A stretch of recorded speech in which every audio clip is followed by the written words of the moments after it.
একদিন এই বানর যখনই গাছের রস নিয়ে তার আঙ্গুল দিয়ে খেতে যায় তখনই তার আঙ্গুলটা অবশ হয়ে যায়, যার কারণে বানরটা তার আঙ্গুলটাকে নাড়া দিলেই তার আঙ্গুলে লেগে থাকা রস তার হাতের কবজিতে লেগে যায়। এজন্য তার কবজিটাও অবশ হয়ে যায়। কিন্তু তার কবজিতে লেগে থাকা রস তার পায়ে গিয়ে লেগে যাওয়ার কারণে তার পাগুলো অবশ হয়ে যায়। এজন্য বানরটা অনেক চেষ্টার পরেও আর হাঁটা চলা করতে পারছিল না। কিন্তু তখনই বানর তার পায়ে লেগে থাকা রসগুলো হাতির পায়ে লাগিয়ে দেয়, যার কারণে সেই হাতির পাগুলো অচল হয়ে পড়ে। এজন্য হাতিটা সেই গাছের সবগুলো রস নিজের সুরের মধ্যে ঢুকিয়ে সেই বানরটাকে মারতে শুরু করে দেয়। কিন্তু সেই রস লাগানোর কারণে হাতির সুরটাও অবশ হয়ে যায়। কিন্তু তবুও হাতিটা নিজের সুরের মাধ্যমে সেই রস বানরের শরীরে লাগিয়ে দেয়, যার কারণে বানরের পুরো শরীরটাই অবশ হয়ে যায়। কিন্তু তখনই হঠাৎ করে পাহাড়ের উপর থেকে অনেক বড় একটা পাথর এসে তাদের দুইজনকে চ্যাপ্টা করে চলে যায়। এরপর সেই পাথরটা দুইটা পাখির ডিমকে চ্যাপ্টা করার জন্য তাদের পিছু করতে শুরু করে দেয়, যা দেখার পর হাতিটা সেই ডিমগুলোকে বাঁচানোর জন্য নিজের সুরে করে রস নিয়ে সেই পাথরের উপরে মেরে দেয়, যার ফলে সেই পাথরটা অবশ হয়ে যাওয়ার কারণে তুলোর মতো নরম হয়ে যায়। এই জন্য সেই ডিমগুলোর জীবনটাও বেঁচে যায়। একদিন এই ছোট ছোট পোকাগুলো একজন আরেকজনকে ভালোবেসে ফেলে। এরপর তারা দুইজন সামনে গিয়ে নিজেদের জন্য ঘর খুঁজতে শুরু করে দেয়। তখন ছেলে পোকাটা অনেক খোঁজাখুঁজির পরে পাথরের নিচে একটা ঘর খুঁজে পায়। কিন্তু সেই ঘরটা অনেক ছোট হওয়ার কারণে সে ওই ঘরটাকে ছেড়ে বড় দেখে একটা ঘর খুঁজতে শুরু করে দেয়। কিন্তু তখনই অনেক জোরে জোরে বাতাস হওয়ার কারণে একটা গাছের পাতা নিচে পড়ে যায়,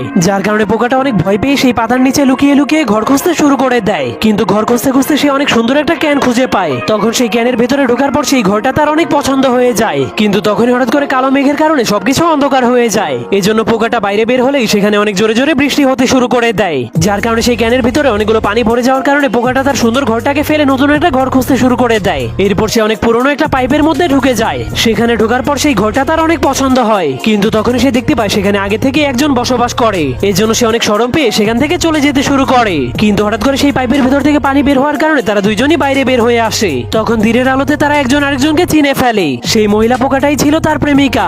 এরপর তারা জঙ্গলের ভেতরের একটা অন্ধকার পাইপের মধ্যে ঢুকে যায়। তখন তারা একজন আরেকজনকে দেখতে শুরু করে দেয়। কিন্তু তখন একজন মানুষ এসে সেই পাইপে পানি ছেড়ে দেয়, যার কারণে তাদের ভালোবাসা সেখানেই শেষ হয়ে যায়।